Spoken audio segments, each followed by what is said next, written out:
안녕하세요. 안녕하세요. 네. 먼저 자기소개 먼저 부탁드리겠습니다.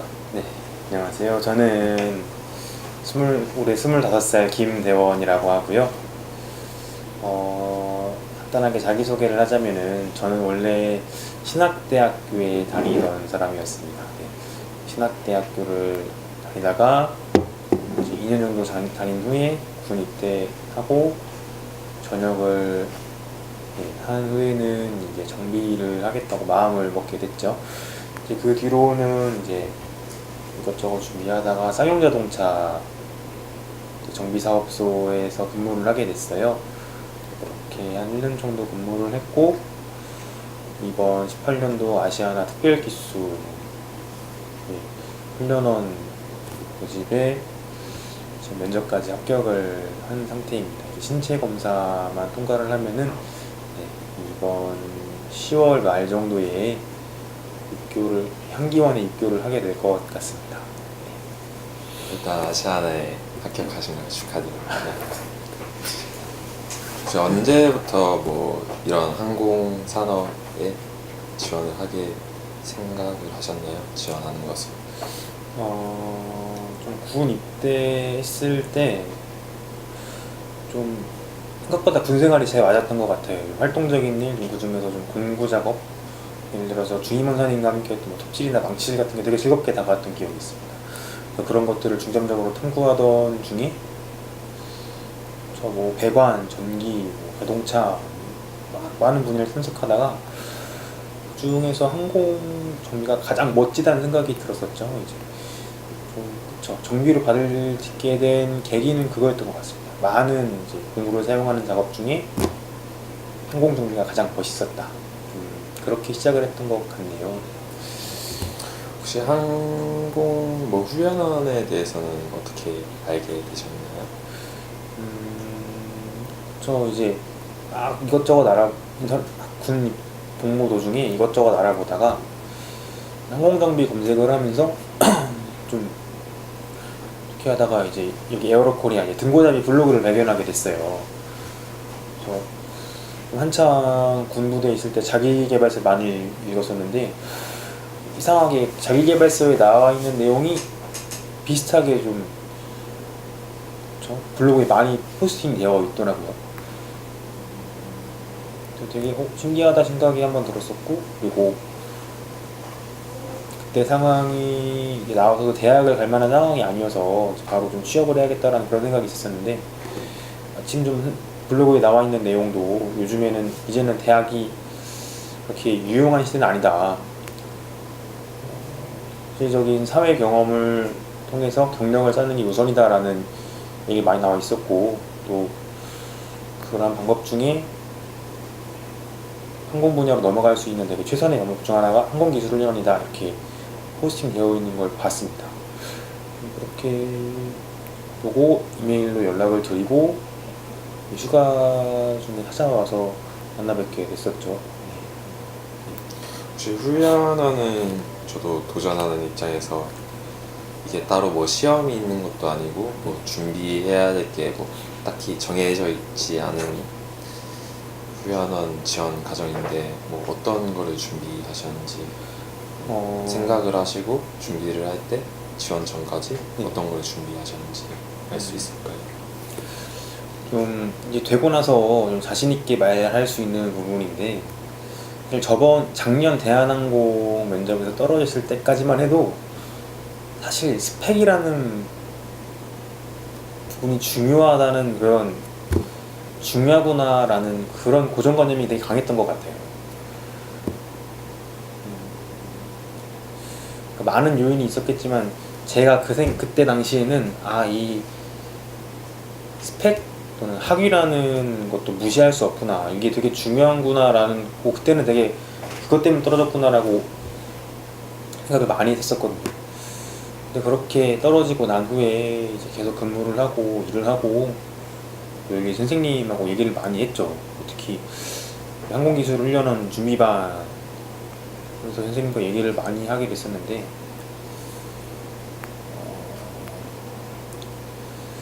지금은 알죠. 지금은 그러니까 물론 다른 뭐 학위를 요구하는 것도 있을 거예요. 근데 지금 한기원에 한해서만 말씀드리자면 선생님 말씀을 그랬어요.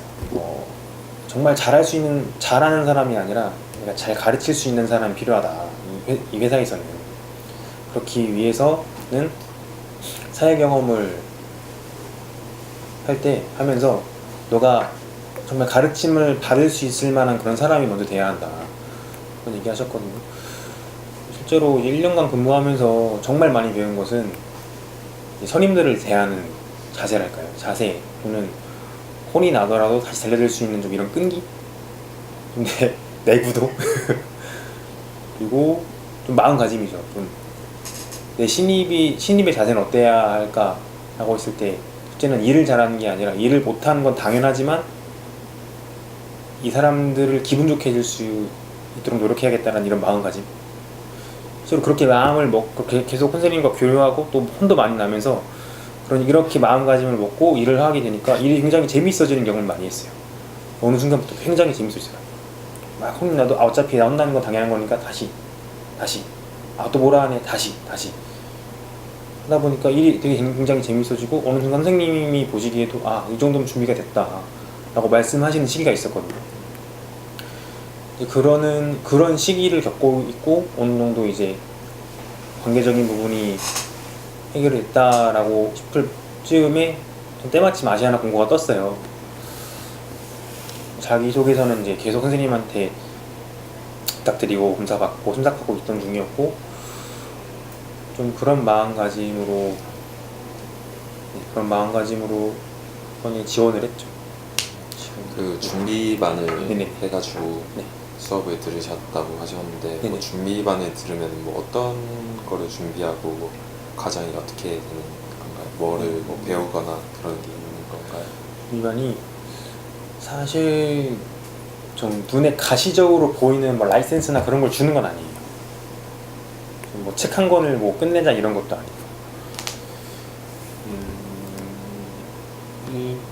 일단은 그러니까 저도 평일에 모임은 잘 못 왔었는데 일단은 계속 점검할 수 있는 거죠. 그러니까 뭐 내 영어 성적이나 뭐 수학 점수나 이런 걸 점검하는 게 아니라 일단은 일을 대하는 내 마음가짐 또는 직업을 대하는 내 가치관 등을 점검할 수가 있는 거예요. 그러면서 계속 생각을 하는 거죠. 그러니까 저 같은 경우에는 이번 한기원 준비하면서 어떤 걸 주로 고민했냐면은 내가 이 항공사 지원하는 게 항공기가 좋아서 가는 건가 아니면 대기업이 좋아서 가는 그런 고민을 되게 많이 해봤었어요. 정말 내가 돈 때문에 가는 거라면 영업직을 해서 거기서 돈을 벌 수 있는 거 아닌가, 단순히 내가 돈을 위해서만 가는 것인가라는 고민을 되게 많이 했었거든요.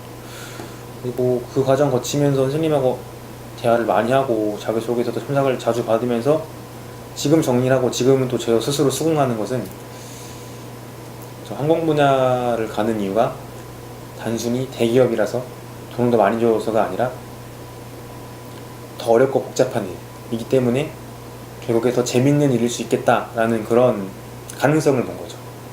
스스로 이제 어느 정도 일을 하면서 그러한 가르침이 체화가 될 수 있었던 것 같아요.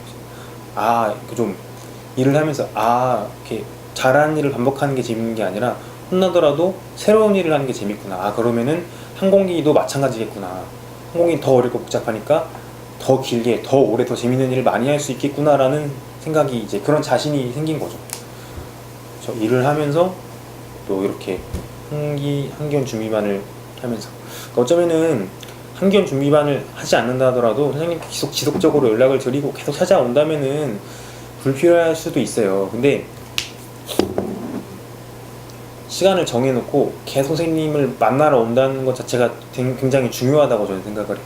이렇게 비용을 지불하면서라도 이게 도움이 됐던 것 같아요. 그전보다 확실히 저도 그전보다 한기원 준비반 들어가면서 이러한 거에 대해 더 집중할 수 있었고 더 집중하고 더 고민하게 되고 그랬었죠. 혹시 뭐 아시아나 면접을 볼 때 그때 뭐 분위기나 뭐 어떤 질문을 받았는지 한번 물어봐도 될까요? 아시아나가 좀 비전공자라서 좀 생각보다 좀 약간 좀 날카로운 지분을 많이 받을 줄 알았어요. 근데 이번엔 특별 기수여서 그런지 아니면 원래 분위기가 그런지 잘 모르겠는데 분위기는 되게 좋았었어요. 그러니까 면접관들은 딱딱했었는데 들어가서는 되게 말도 많이 해주시고 많이 풀어주시고 농담도 많이 해주셨거든요. 면접장에서 질문 받은 거는 일단 자기소개 간단하게. 그러니까 전 긴장해서 잘 못했는데 1번이어서 잘 못했는데 그리고 자기소개하고 그러니까 공통질문으로 자기소개 한 번씩 하고 그 다음에 항공정비사의 자질이란 무엇인가 그리고 한기원 통해서 배워가고 싶은 게 한 개 있다면 무엇일까 이렇게 특출나게 뭐 그런 건 없었던 것 같아요. 그리고 저한테 물어봤던 거는 이제 왜 신학과 갔냐 이런 거 있었고 그거랑 그쵸 제가 쌍용자동차 사고반 하체부 근무한다니까 하체부에서 무슨 일 하냐고 이렇게 물어보시죠. 직업에 관련. 예. 그거 말고는 크게 질문했던 게 없었던 것 같아요. 추가적으로 더 할 말 없느냐 할 때는 좀 다짐이 좀 가벼워 보일까 일부러 말 안 했었거든요. 다른 분들 너무 좀 가볍게 말씀 많이 하셨어요. 저 정말 잘할 수 있습니다. 저 정말 뭐. 근데 그분 계실지 모르겠는데 뭐 그거는 꼭 필요한 것 같아요. 내가 이 분야로 정말 꾸준히 밀고 갈 거냐라는 그런 자신. 그러니까 옆에 어떤 분은 학교 3학년 중퇴하고 이제 면접 보러 왔어요. 그래서 그럼 이 과정 마치시고 학교 돌아가실 거예요? 아니면 그냥 일하실 거예요? 했는데 고민하더라고요. 거기서 마지막까지도 이렇게 고민하다가 막 마지막 할 말 없으세요? 그때 정말 자신 있습니다. 잘할 수 있습니다. 그랬는데 글쎄요. 근데 그분을 어떻게 신체 검사 때 볼 수 있을지 모르겠어요. 근데 되게 면접관들이 의아하게 생각을 했었거든요. 본인 스스로도 정답을 못 내리고 면접장이 임했으니까. 좀 해드리고 싶은 말은 내가 지금 하는 일이 너무 싫어서 여기 올래요 이런 태도는 별로 안 좋은 것 같아요. 여기도 정말 즐겁지만 거기 가면 더 재밌겠다 이런 각오가 좋지 않을까라는. 그러니까 물론 그렇다 하더라도 뽑히는 사람은 분명 있겠지만 그게 맞는 것 같고 본인 스스로도 그렇게 즐겁지 않을까라는 생각을 해요. 마지막으로 네. 질문을 드리면 준비하면서 가장 뭐 힘들었던 점이나 네, 한 번 또 탈락의 경험을 해봤잖아요. 힘들었던 점이나 뭐 그런 거를 극복하는 것 아니면 뭐 또 탈락 이후에 뭐 차선책 그런 것도 생각을 해보셨는지. 일단 차선책은 있으면 늘 좋은 것 같아요.